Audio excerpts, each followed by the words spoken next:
The Oakland Athletics baseball team won many games and succeeded in reaching the playoffs games of the 2001 postseason.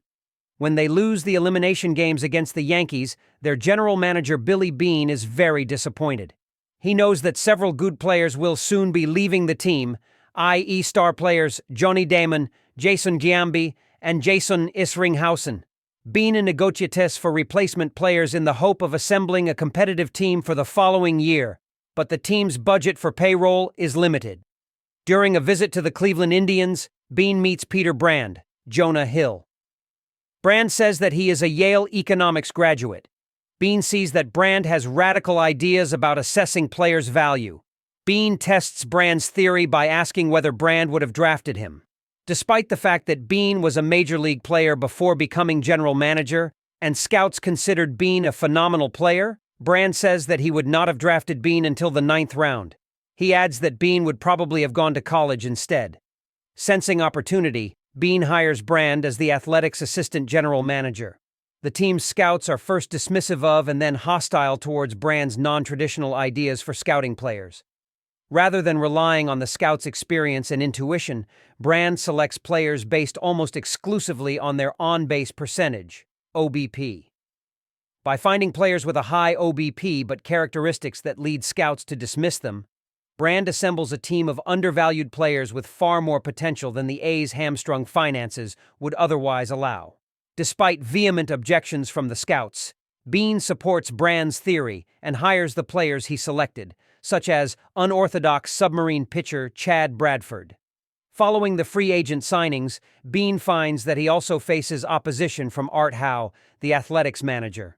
With tensions already high between them because of a contract dispute, Howe disregards Beane and Brand's strategy and plays the team in a traditional style despite their unsuitability. Beane is eventually forced to trade away the lone traditional star player, Carlos Peña, to force Howe to use the new recruits.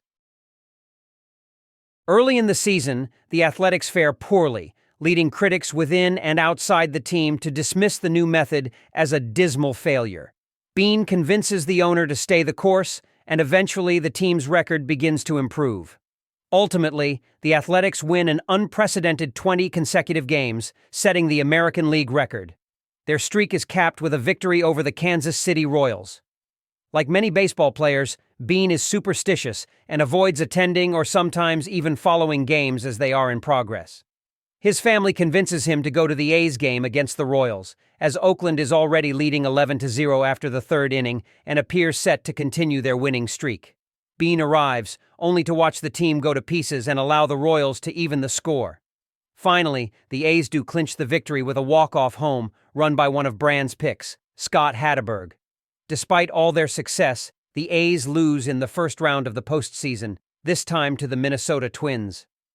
Beane is disappointed, but satisfied at having demonstrated the value of his and Brand's methods.